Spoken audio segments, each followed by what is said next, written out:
নমস্কার বন্ধুরা, চলুন দেখে নেই আজকের পশ্চিমবঙ্গের 25টি তাজা খবর। আমাদের চ্যানেলে নতুন হয়ে থাকলে চ্যানেলটি অবশ্যই সাবস্ক্রাইব করুন, আর আপনি ভিডিওটি কোথা থেকে দেখছেন অবশ্যই কমেন্ট করে জানান। কলকাতায় স্থায়ী দুর্গা মন্দির কমপ্লেক্সের অনুমোদন। রাজ্য মন্ত্রিসভার সিদ্ধান্তে সারা বছর পূজা ও পর্যটন আকর্ষণের জন্য তৈরি হবে দুর্গা অঙ্গন। ভোটার তালিকা অনিয়মে রাজ্য ইসিআই মুখোমুখি। নির্বাচন কমিশন রাজ্যের 2 কর্মকর্তাকে সরিয়েছে, তদন্তে আরও 3 জন। নিট ইউজি রাউন্ড 1 রেজিস্ট্রেশন শেষ।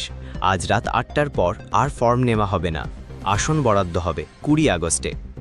উত্তরবঙ্গে অতি ভারী বৃষ্টির সতর্কতা। আলিপুর আবহাওয়া দপ্তরের পূর্বাভাস, পাহাড়ি এলাকায় ভূমিধসের আশঙ্কা। বর্ধমানের নিখোঁজ শিশু রাজস্থানে উদ্ধার। পাচার চক্রের 5 সদস্য গ্রেপ্তার। শিশুকে পরিবারের কাছে ফিরিয়ে দেওয়া হচ্ছে। প্রতিদিন ঘরে 25 জনের ডুবে মৃত্যু। রাজ্য রিপোর্ট বলছে অর্ধেকই শিশু। সচেতনতা কর্মসূচি নেওয়ার দাবি। জুলাইয়ে জিএসটি আয় 12% বৃদ্ধি। রাজ্যের আয় দাঁড়িয়েছে 5,895 কোটি টাকা। ব্যবসা বাণিজ্যে প্রবৃদ্ধির ইঙ্গিত। নয়ডায় বাংলাভাষী অতিথি ফিরিয়ে দিল হোটেল। অতিথিকে বাংলাদেশি মনে করে ফেরানোয় বিতর্ক। ওও ক্ষমা চাইল। নকল পুলিশ ব্যুরো চালানোয় প্রাক্তন টিএমসি নেতা গ্রেপ্তার।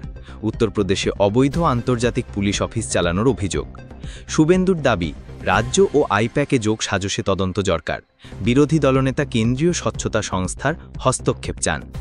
এনআরসি ধাঁচে ছাড় নিয়ে বিজেপিকে আক্রমণ করলেন মুখ্যমন্ত্রী। বাংলাভাষীদের নাগরিকত্ব নিয়ে আতঙ্ক তৈরির অভিযোগ। দুর্গাপুজো কমিটিগুলোর জন্য বড় অনুদান ঘোষণা। প্রতিটি পুজো কমিটি পাবে সরকারি অনুদান ও নিরাপত্তা সহায়তা। বেঙ্গল গ্লোবাল বিজনেস সামিট প্রস্তুতি তুঙ্গে। দেশি বিদেশি বিনিয়োগকারীদের আমন্ত্রণ জানাতে প্রচার শুরু। প্রেসিডেন্সি ইউনিভার্সিটির ভর্তি পরীক্ষার সিদ্ধান্ত পুজোর পর। ডাব্লিউবিজেই নাকি নিজস্ব পরীক্ষা, চূড়ান্ত সিদ্ধান্ত নেওয়া হবে পুজোর পর।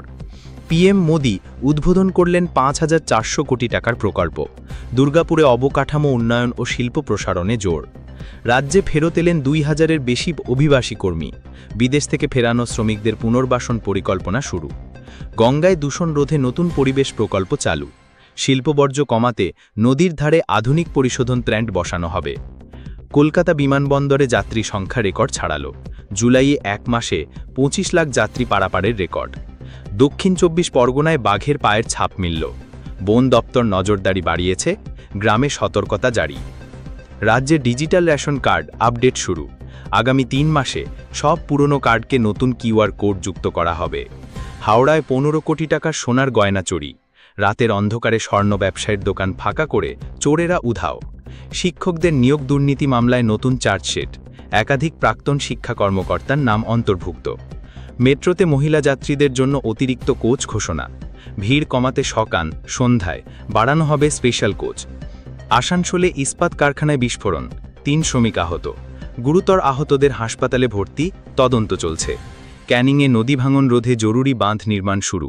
বন্যা ও গ্রাম রক্ষায় দ্রুত কাজের নির্দেশ।